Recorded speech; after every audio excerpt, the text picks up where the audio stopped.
Hey, hey, everyone. It is time for another NFA Money Talk Live. Super excited about this. And I'm going to start right away before I even introduce, because I want you to get hooked in for a high power, deep dive conversation into all things money for business owners. So I'm going to ask Jason first. What was the scariest moment you've ever had in your business surrounding money? The scariest moment ever surrounding my business and dealing with money is when I hit the send button when I terminated a business partner. Ooh, say more. I want to hear more. Well, it was, that's a whole long, very painful story, but Yeah, it was a survival requirement. The business would not have survived had I not made that decision, and I'm still standing. It was yeah. terrible, but I'm still standing. Wow. Okay. So share a little bit with us. I know you have started 12 businesses and you still own 5, is that correct? That's right. Okay. So everyone, this is the real Jason Duncan. Psyched to have him here. As you all know, I like to bring on high power, highly successful entrepreneurs who have tips to bring to you about breaking through to 6 figures faster and more easily, because that's something that I've done and that's what he's doing or has done.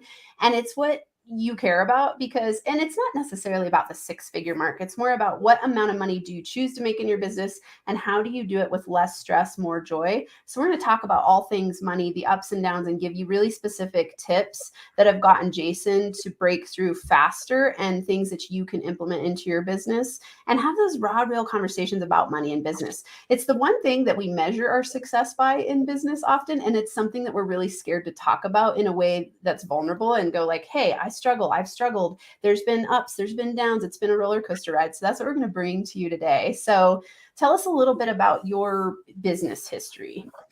So I was an unemployed school teacher in 2011, and I'd spent 13 years in pastoral ministry, then went 4 years into the education system as a teacher, and thought I would be a teacher for the rest of my life.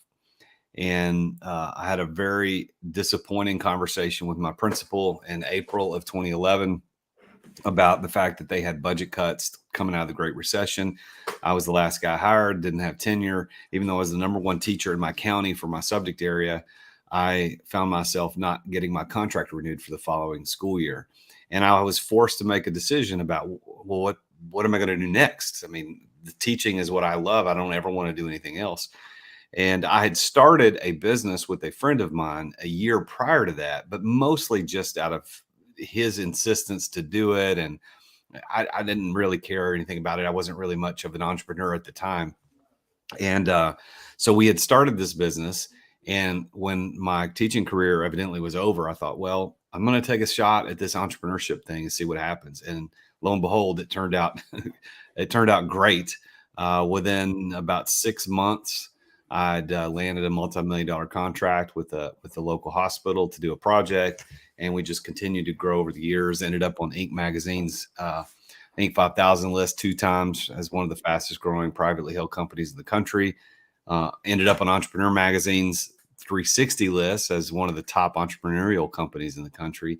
Lots of other business awards, et cetera. And it's been a pinch me ride. It's like, holy crap. Now, that doesn't mean it was always awesome. There were some really terrible times and some tight times, but it's been a great, great journey as an entrepreneur. I wouldn't trade it for anything. Yeah. Wow. That's awesome. I love this. You and I have so much overlap. My last podcast episode I did was called The Pinchable Life. So it's like the pinchable ride. I love that. Or the pinch me ride. Yeah. Will you share a little bit with people? Because I know a lot of people who watch this will think, either they're in that moment of taking the leap out of something they love, but aren't getting paid what they want to get paid, or aren't finding, fulfillment in it. And then going into entrepreneurship for you in that moment, what did you do to actually just take the leap and talk yourself into doing it and then having success? What were some of the steps you can teach people? Well, one of the things that if you line up 100 people and they're all entrepreneurs and you ask them all the same question, you say, okay, do you wish you had started earlier or waited a little longer? And all out of all 100 of those, 99% of them are going to say, or 99 of those are going to say, I wish I'd have started earlier. I wish I'd have taken the leap earlier. I wish I'd have taken more risks faster. And that one odd duck is going to say, well, I should have waited.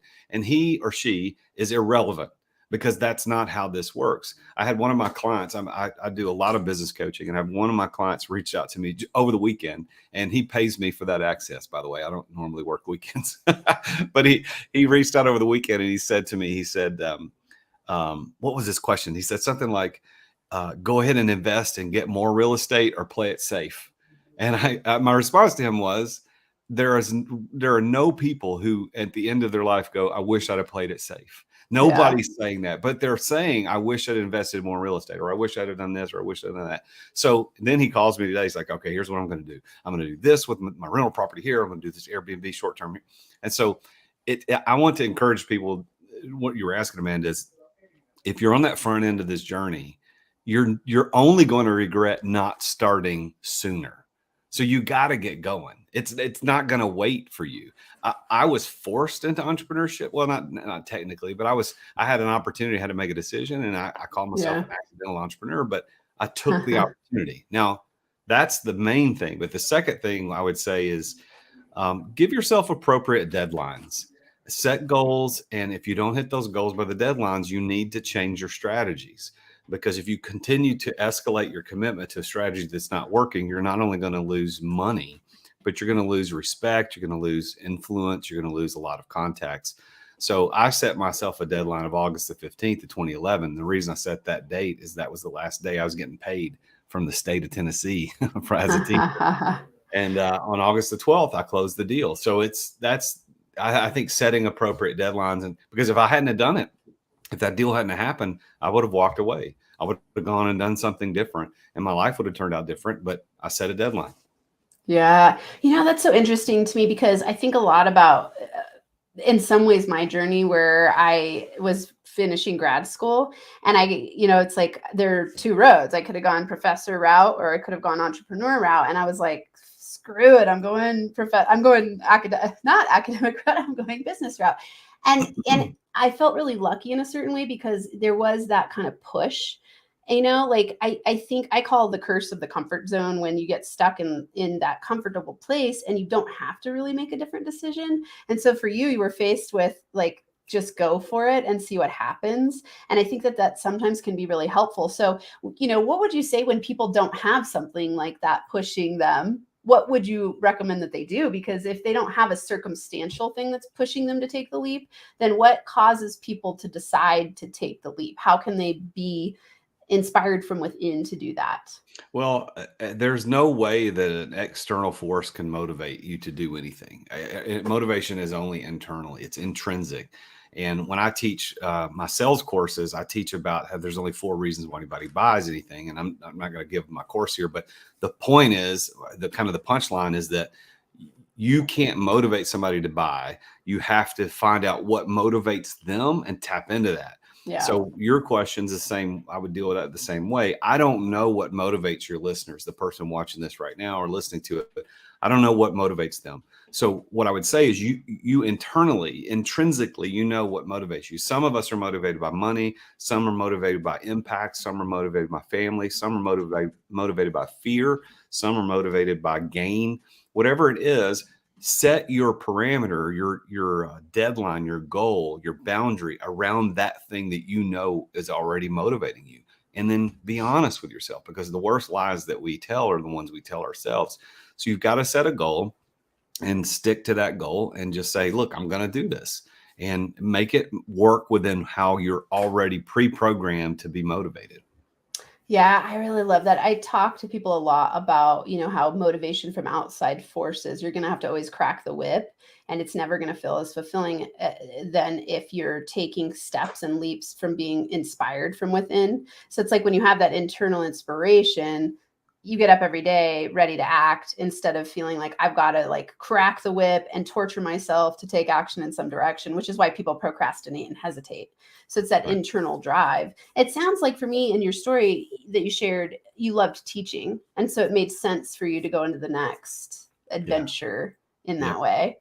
When you broke through to 6 figures, will you talk about that a little bit? Like I always like to ask people, especially on the NFA Money Talks show, specifically, if you could give 3 tips to get to 6 figures faster, what would those 3 tips be? Aim for 7. That's number one. 6 is nothing anymore. I mean, I remember back when I Yeah. was when I was a school teacher, I made $38,000 a year. $38,000. My Yeah. first tax bill as an entrepreneur was like 60,000. Yeah. Like the first year I really had any kind of income and was doing well. And I didn't save the money correctly. I didn't even know. So I think the first step is aim for 7. You got to aim for more than that. I And then the love that. the 7-figure people who are listening to this are going, dude, aim Aim for for 8. 8. You know, it's like, Yeah. okay, I Yeah. got you. Yeah. I'm not there yet, but Yeah.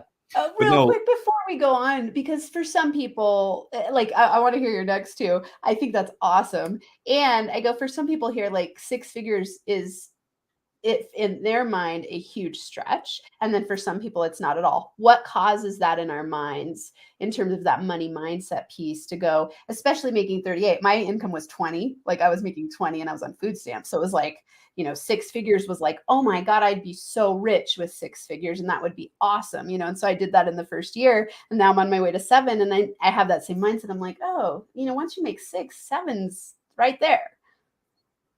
Well, I remember this story. I tell this every once in a while. I think I was still teaching school. It might have been like in the first year of my entrepreneurship, but I was at McDonald's with my wife and my kids who were young at the time. They were probably 8, 9, 10 years old. And my son was in this phase at the time that he would order the most expensive thing on the menu and add bacon. It didn't matter. Like he just wanted the most expensive thing. He had expensive tastes. But as a school teacher or a poor entrepreneur at the beginning, I didn't have the money to buy the most expensive thing. And they were still young enough to get Happy Meals. And I remember standing there, and this was a common thing. It wasn't a one-off, but I remember standing there going, no, you're ordering from which Happy Meal do you want? You want hamburger, cheeseburger, chicken nuggets, whatever you want. It's got to be one of those 3 things. And I remember turning to my wife at the counter going, I can't wait for the day when we can go to a restaurant and I don't care what it costs. And now I could tell Yeah. you, Amanda, I don't even remember when that day came and went. It passed really quickly. Fast. Like I don't even think about it anymore. So I think this whole 6-figure thing is the same way. Like we're all Yeah. thinking, hey, I can't wait to make 6 figures. I remember I couldn't wait to make 50. Yeah. 50,000, but Yeah. we couldn't make. But once you get there, it'll pass so quickly. It's not that big of a deal, and that's how Yeah. our goals work for entrepreneurs. We set a goal, and then we'll reach it, and then we're like, okay, that was kind of cool. Let's do something better. Yeah. So I think Yeah. the 6-figure thing is you got to aim for more than that for sure. Okay. We're going to dive into the next two. First, we have a comment that I think is really interesting to address. So Denise Richards says, amazing that his first entrepreneurial success was in a business that he wasn't necessarily passionate about. Will you talk about that a little bit? Yes. Here's the thing. So I teach these things on my podcast, The Root of All Success. I talk about the 5 keys of success. And the first one is passion. And what passion actually means, if you go back and look at it, passion, the word means willing to suffer or willing to endure. So for those, like I have a theological background. So for those that study the Passion of the Christ, that wasn't about him being excited. It was, he was willing to do it.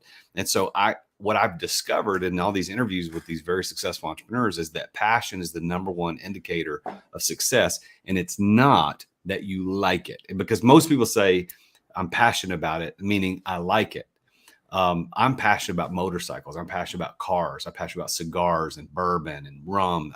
Those are things I really enjoy, but I'm not in business in any of those yet. Although I've got an LOI right here for a motorcycle dealership I'm trying to buy.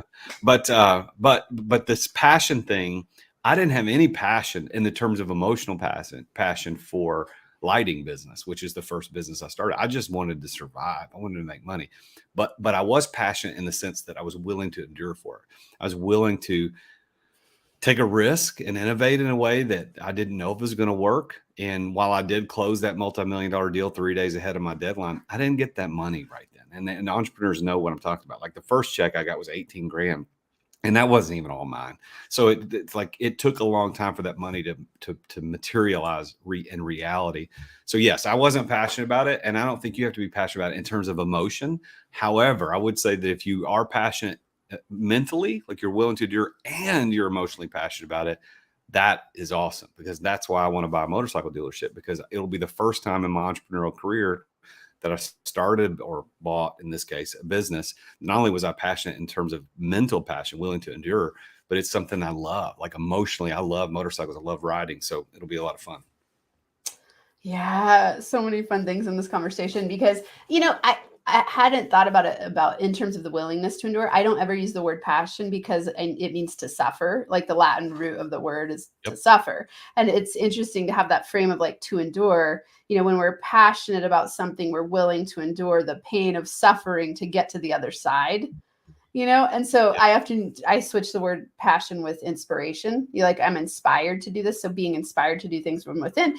And I like your take on it because the truth is there's going to be things that you have to endure or choose to endure in building a business. Yep. Like in your mind, especially in that first one, it sounds like, the learning curve of an entrepreneur was pretty fast for you. What do you think made that so? Because I know a lot of people watching are going to be like, man, that was an amazing opportunity that you got right off the bat. How did you manifest that, do you think? Well, I think that it goes back to so the first key of success in my mind is passion. I think it unlocks success faster and quicker than anything else. But the second two keys that I talk about are being at the right place at the right time and knowing the right people. And so for me, that was in 2010, 2011.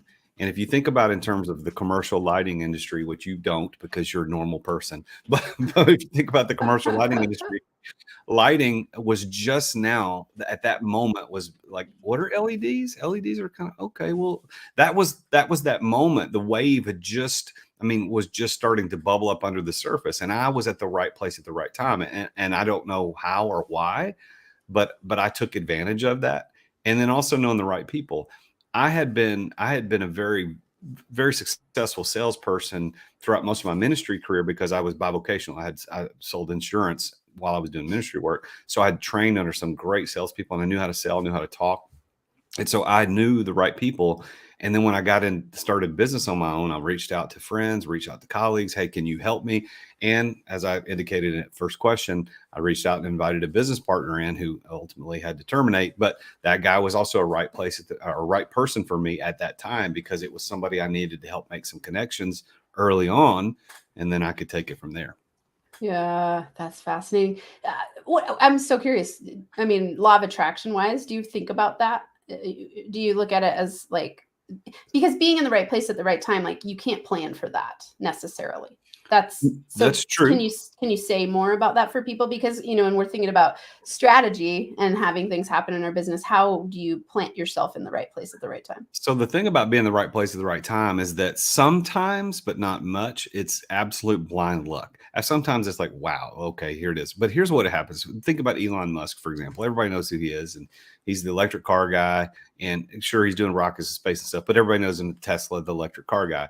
Okay, had he been born in the 40s or 50s, that's not the right place or time for electric cars. It would never have happened. Still same guy.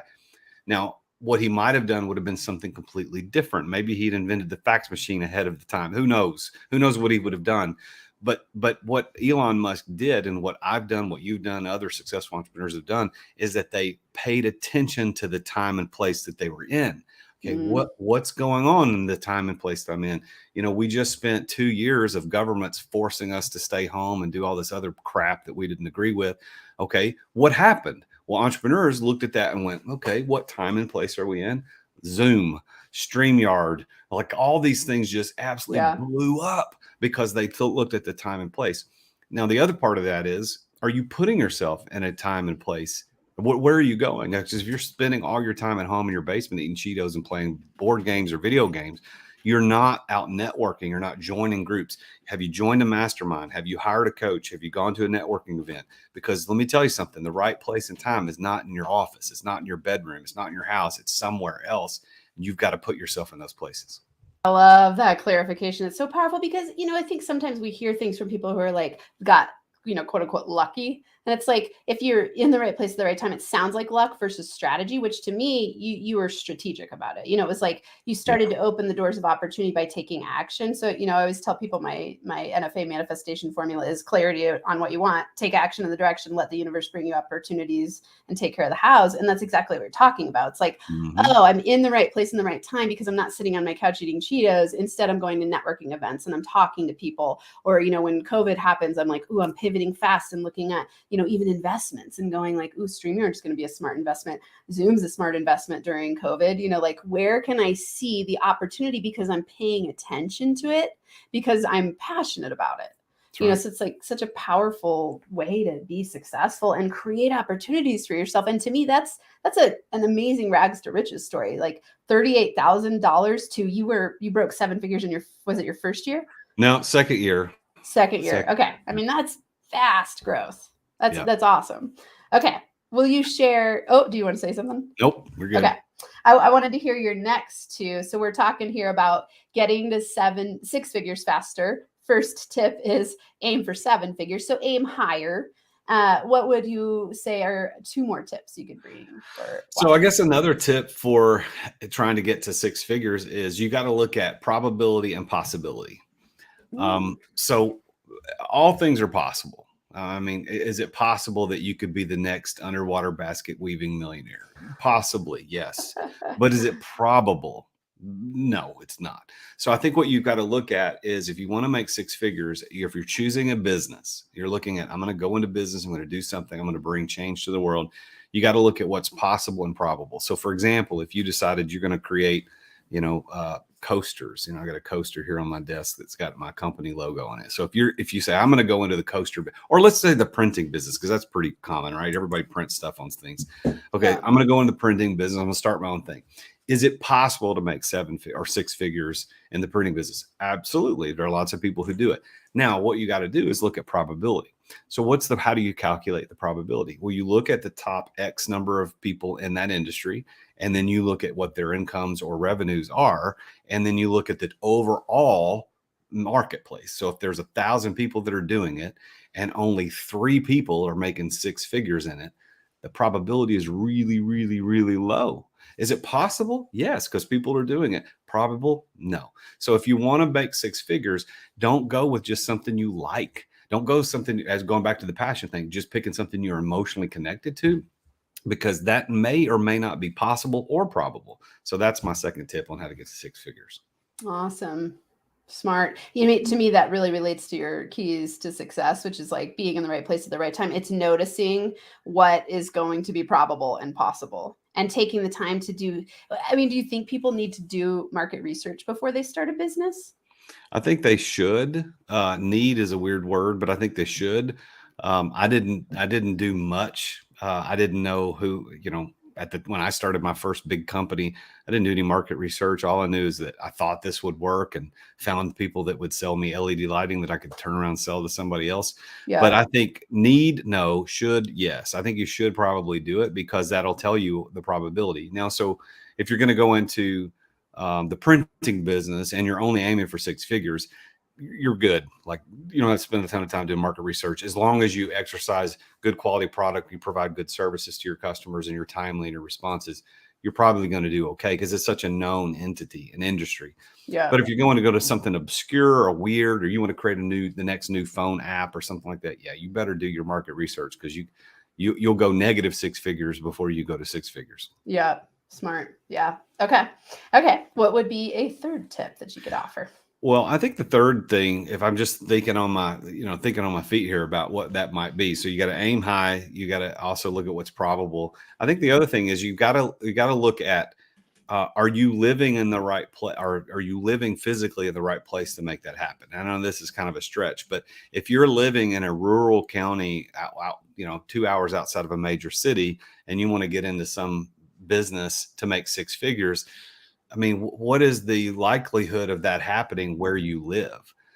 If you live I live in Nashville, in the Nashville, Tennessee area, here there's lots of millionaires. There's lots of people making a lot of money here. So it's likely that I could also do that and tap into the marketplace where I'm living. But if you're living in a rural county somewhere, you might just have to move if that's what you want. I mean, if you look at the average or median income for your county, wherever it is that you live in the United States, or if you're abroad, wherever you're at, what's the likelihood of you being able to even make $100,000? And so it really goes back to the probability and the possibility. But now we're not talking about the business success. We're just talking about you in general. Are you in the right place to even make that happen? Yeah. There are a lot of poor counties in Tennessee. I'm sure you're in Colorado, same thing. There's poor counties. And if you've got a really, very inspirational, aspiring, high aspirations, high powerful, has lots of goals, entrepreneur minded person, but you're living in a county whose average income is $38,000. They don't even have the money to pay you enough money to get you to $100,000. So that would be something I'd say as well. Yeah, smart. Okay. I'm so curious because you've had a lot of different business experience and you had pretty rapid success financially. What kind of money blocks did you face as you were up leveling your income? Are you aware of them? Do you have any that you could share to help other people? Oh, yeah. First of all, your number, like there's two things I say to people that when you start a business, you have to have. These are the must-haves. And I include this in my complete startup guide for entrepreneurs course. This is one whole lesson. What's the two things you have to have when you start a business? Number one's a business coach, but that's not what you're asking about. So I'll go to the second one. The second one is a bookkeeper. You have to have a bookkeeper. One of the money blocks that I had is that I didn't understand books. And really today, I'm not an expert at reading P&Ls and balance sheet. I have friends that are much better at that. I mean, I did my finance meeting for the month of February, close out the month of February today with my assistant. And I'm just going through there. Okay, what's red? What's black? I know a little bit about it. I'm not an expert, but here's who does know: my bookkeeper and my CPA. And so I think that one of the things that you need to do early on is get a bookkeeper, because you've got to have somebody who knows what they're looking at and can report back to you what's actually happening. So one of the money blocks I had was that. Another one was that I absolutely didn't know how money worked. I mean, I came out of a ministry career and a teaching career where I think at best I made $45,000 a year. I mean, it wasn't 38 was just the last year I was in corporate America as a teacher making money, but I didn't know how money worked. I didn't understand it. I didn't understand that the tax code in this country is written for business owners. And as long as you follow the code, you will probably pay no taxes at all, as long as you're doing it the right way. The code actually, it's not a penalty, but if we look at it in terms of who's paying more, penalizes those that are in corporate America, W-2 employees, more than anything else. Those of us who have businesses and K-1s that come from our companies, we're paying the least amount of taxes. And we're doing it legally. We're doing it according to the tax code. So I think that I had a money block. I didn't understand that. I didn't have the right advisors around me. I didn't know how to manage and manipulate appropriately other devices to make me money, like insurance policies and alternative investments. I mean, I at one point, not too long, about 3.5, 4 years ago, I completely cashed out of all stocks. It was just me. I'm not saying you shouldn't be in stocks, but I looked at everything that I understood about how money worked. I said, I'm out. I cashed out the 403B, which is the nonprofit version of a 401k, because I was a school teacher. Cashed out our 401ks, cashed our 403B. We rolled it into some whole life insurance policies. And now, like, I got all access to the oodles of cash, tax-free growth. I didn't understand any of this stuff. And if somebody put it to me 20 years ago, holy moly. Yeah. It's like a foreign language if you don't know. It is, and no one's teaching you. If you didn't learn these things from your parents, this is why I love working with people on money, because it's something that brings up a lot of shame and fear and doubt and uncertainty. And yet we want it and we want to understand it, but we don't like to talk about it, because if you just don't even know what you don't know. You don't even know the questions to ask. And so I'm so curious for you, when you started, and you're saying, must-haves to start a business, and it's bookkeeper and business coach, what had you knowing that was an important next step for you? How did I know that those were I should have hads? Yeah.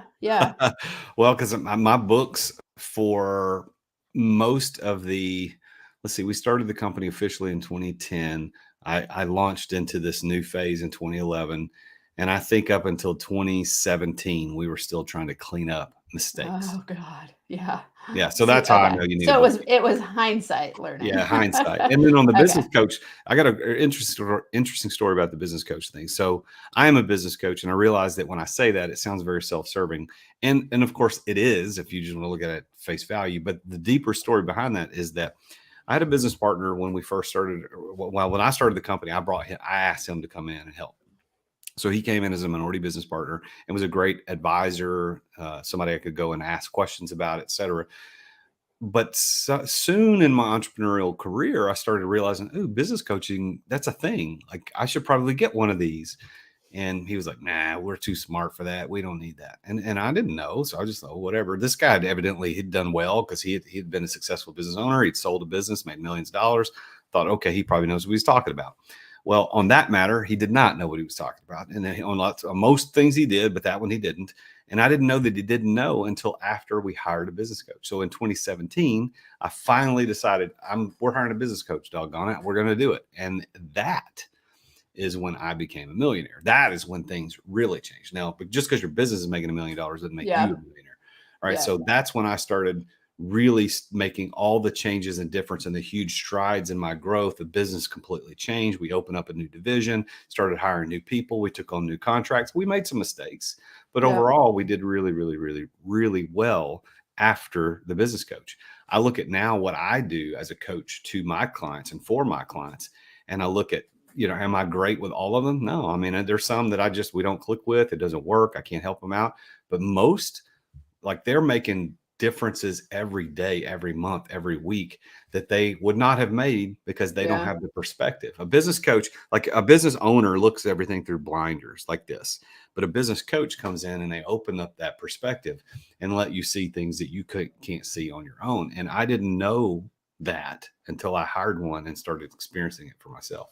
Yeah, God, it's such a game changer. I mean, it's for me, it was interesting when I started my business. I had started listening to podcasts and YouTube, and I was on food stamps. So, I couldn't have hired a business coach at the time. And as quickly as I could, I started up leveling. And the more and more that I've done that, I just go, every single person on the planet needs a coach of some type, right? Like whether it's personal, business, fitness, whatever it is, because exactly for that reason, you can't see what you can't see, and you need someone to help you see it.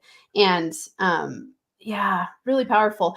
I have so many interesting thoughts around just your business trajectory, because one thing I think that stands out that's important to point out to people is that, you said this started in 2010, it's now 2022. So you're 12 years into the business game. And I want to give people hope and have them know to stick with it, because it sounds like in that 12 years, you've had a lot of ups and downs, lots of success, and tons of lessons. So, in terms of the sticking to it, for the people watching, what would you say about that? Being 12 years into the business journey? Well, nothing comes to us that's worth anything easily. So if you come into it easy, it's usually not worth a lot. There's this universal law of discovery that says we learn more by what we discover than what we are told or taught. And we all know that to be true, especially if you have children. That's true. You can tell your kid not to touch the stove 100 times, but really, he needs to touch the stove, because until he touches the stove, he's not really going to know. And so failure is always a much better teacher than success. And so I think that you've got to stick to it. But there's also this other thing that we know for sure, that there's this other law called the law of separation. And the law of separation says that you have to separate your vision from your strategy, and you can't confuse those two things, because your vision and what you're trying to accomplish is one thing that should not change. Like what my vision is at the end of my life, I want to be known as somebody who made Jesus and my wife happy. That's my vision for my life. Now, the strategies that I'm going to use to accomplish that, they're going to change all the time. Like my wife may go through a phase where I needed to show acts of service or something to continue to keep her happy. And I'm saying that as if she's somebody I have to always pay attention to keep happy. And that's not what I mean. But you get my point. My point is that your strategy and your vision are two separate things. So your vision for your business and your entrepreneurial career is one thing. I want to be X. I want to be X. That's your preferred future. The strategies that you choose to accomplish that are going to suck at first, and probably suck 6 or 7 times before they actually start working. And once they start working, Man, now it's good. Now, so I'll give you one story to illustrate this. Back in the I think it was the mid 1800s, there was an entrepreneur in the Midwest here in the United States who wanted to get into the carbonated beverage business, and sodas and that type of thing. So he wanted to get into carbonated beverage. So he got into the business, created a formula, and launched into the market. Nothing. Nobody bought it. Nobody liked it. He did it again. Nobody bought it. But he went back 6 different times and changed the strategy, changed the formula, and tried to sell it, and nobody bought it. He gave up. He gave up on the vision. Some other company came in and said, "We'd like to buy your formula and buy your company." And it's like, "Yeah, it didn't work. You can have it." So he sold it. The company takes it, changes the formula for the 7th time, launches it into the marketplace. It becomes one of the most popular carbonated beverages on the market. Today, we know that as 7-Up. That is how vision and strategy have to be separated, because if you're going to stick to it, strategy you don't stick to, vision you have to stick to. Yeah. So know your vision, stick to your vision. That's right. Yeah. What would you say is your big vision?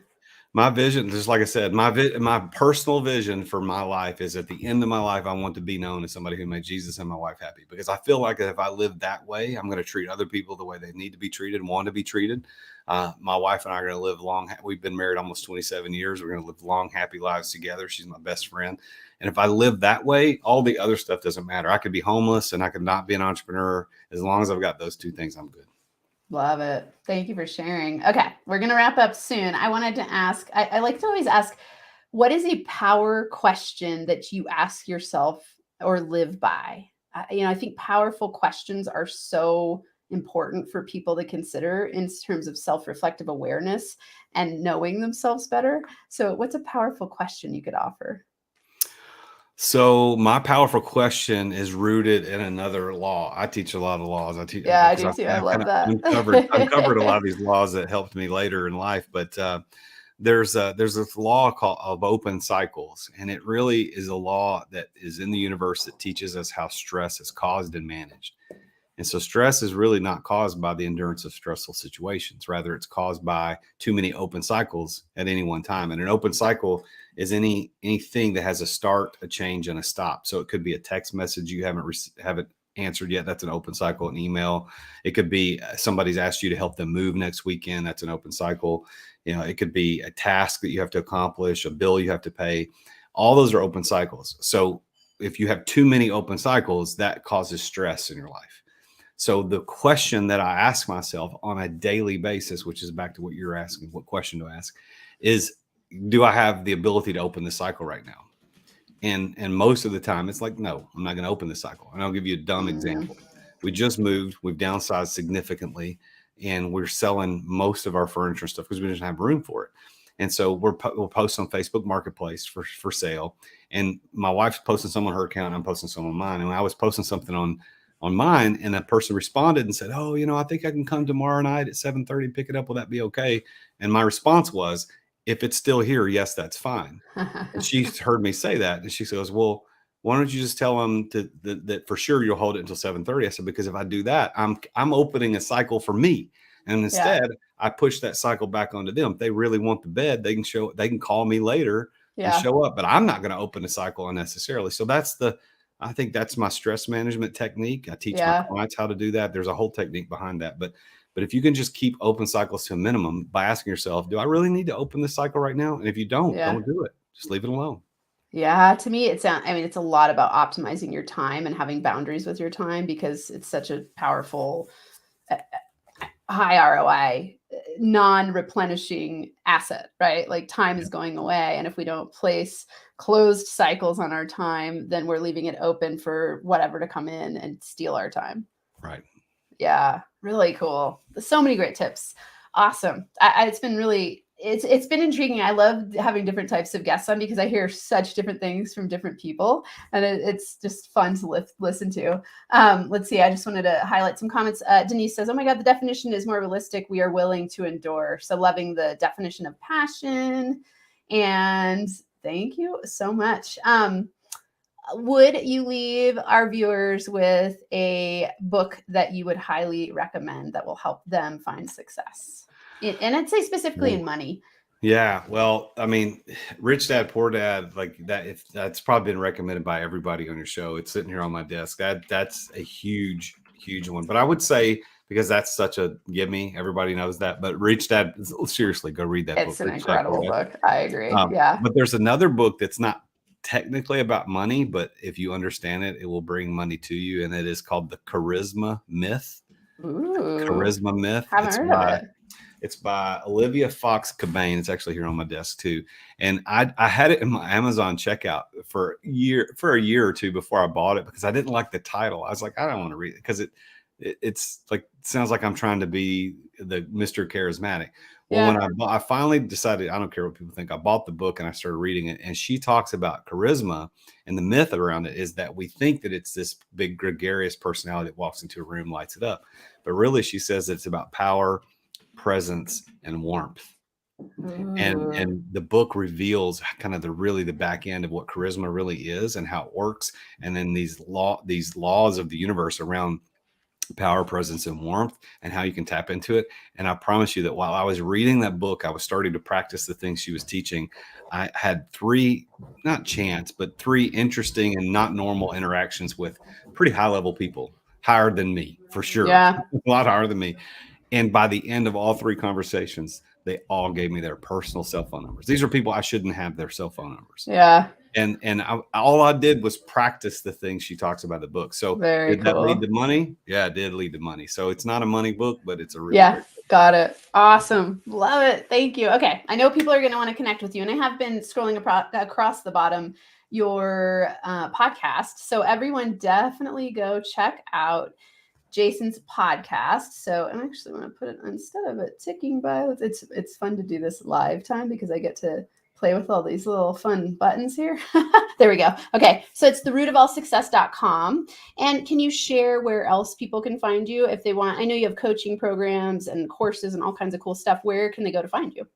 So my website is therealjasonduncan.com. So therealjasonduncan.com. You can find everything about me there. My podcast is there on that site as well. All my coaching materials are there as well. And the thing that I do mostly is called the Business Accelerator. And it's an 8 hours of coaching with me on the 4 steps to get you out of the weeds and into success, to work less and make more. And I talk about delegation. I show you exactly how to delegate appropriately. I show you about how to eliminate stress. I get really deep into the open cycles thing. I talk about how you can establish the right sales system so that you can have predictable revenue coming in. And then I also talk about how to invest in people, because people are the most important part of your business. So those are the 4 things I teach. And it's called the Business Accelerator.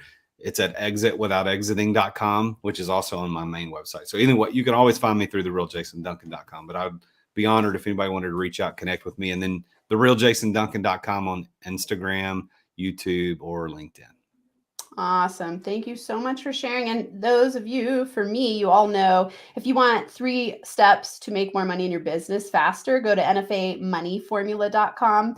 And we would love to hear from you. Thanks for those of you who have commented on the live. If you're watching it later, leave us a comment. I know that Jason will check it. Of course, I'm always on YouTube checking it. So leave us some comments. Let us know what you liked, what you got out of today.